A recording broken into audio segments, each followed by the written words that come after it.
Comsec, Opo. please take note. Yes, Mr. Chair. Sir, can you please raise your right hand?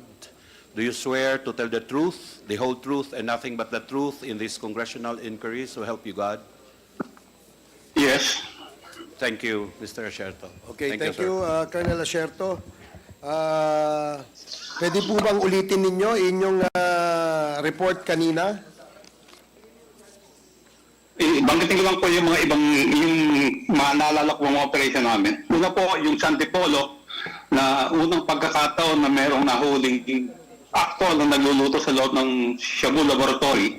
At sobra 1,000 kilos ng shabu ang nakuha doon. Sumunod isang Mandawi, Cebu, na mga more than 16 yata na foreign nationals na nandun na mix. Meron Indonesia, Malaysia. Dahil yung famous na shabu Tiangge sa Pasig. At ang isa pa ay ang sa Davao, sa Domoy, Davao City, na nabas namin ang Shabu Laboratory doon noong 2004, December 31 po. Yun lang po yung marami pa ako, kaya lang hindi ko na po maalala. Pero yun po yung mga significant na trabaho namin. O sige, maraming salamat po, Colonel Asherto. Ang aming pong mga kasamahan dito ay gusto rin pong magtanong sa inyo. The first to interpellate is Congressman Benny Abante. You are recognized, Congressman Abante.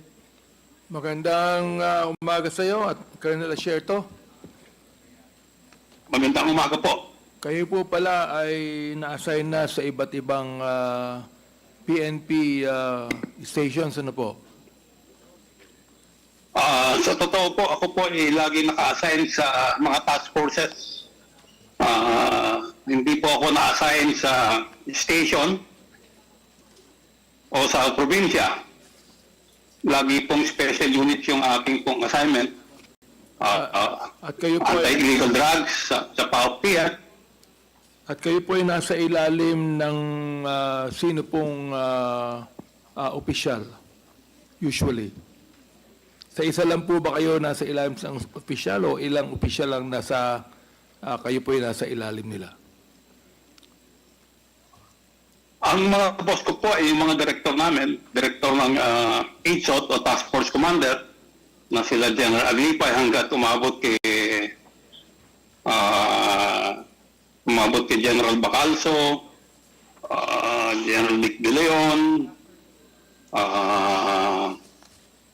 General Kakdak. Then yung bandang huli na, ang pinakahuling boss ko po ay si Colonel Pero, si General Mijares. Yun po ang mga naging boss ko po. Alam po ba nila ang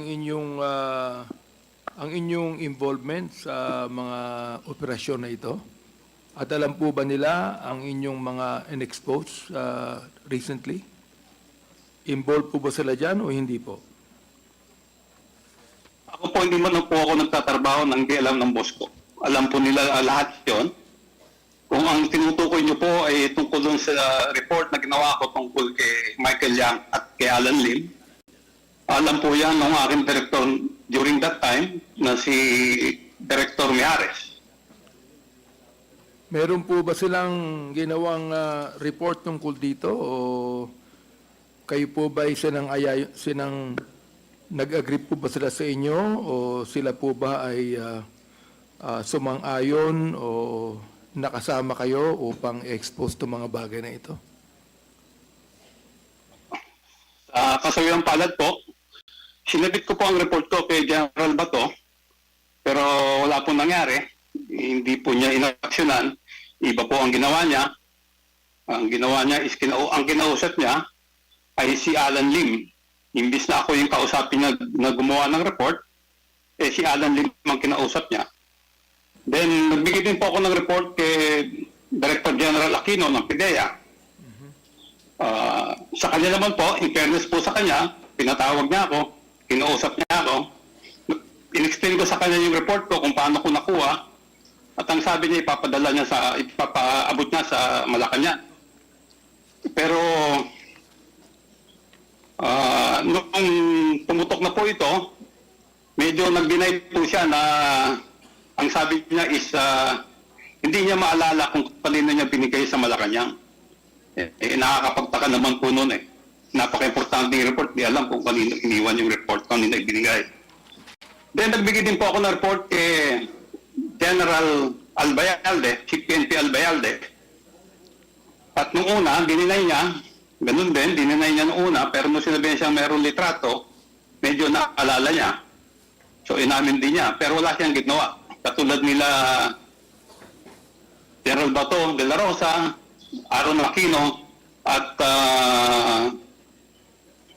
Oscar Albayalde, wala silang ginawa doon sa report ko. Talagang tinabayaan nila yung report. Then, hanggang sa umabot na yung hindi nila ma-dispute yung aking report, ang ginawa nila is ako yung siniraan. Siniraan ako at yung team ko. At dahil nga doon,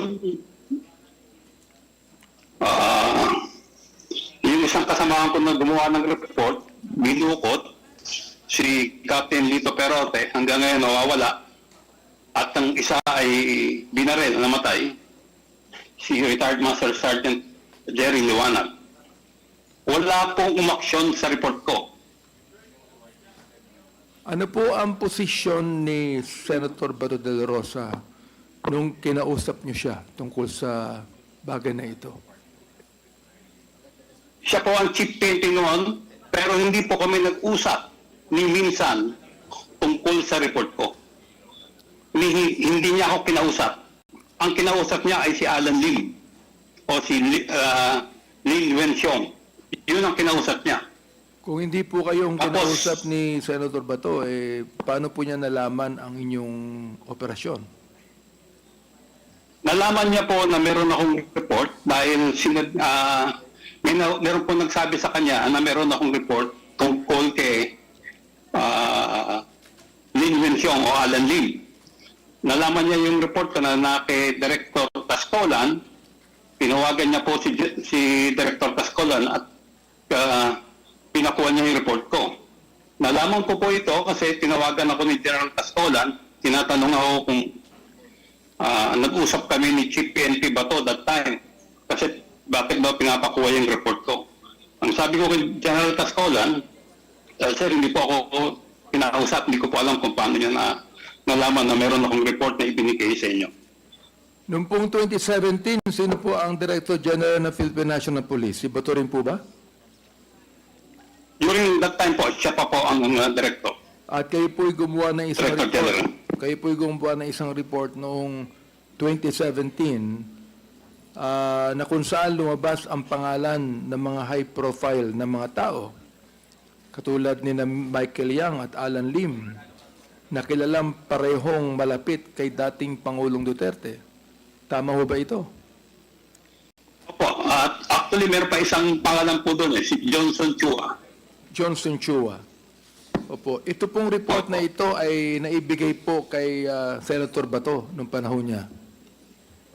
Opo, naibigay po sa kanya. Pero wala po siyang ginawa. Ang ginawa niya po ay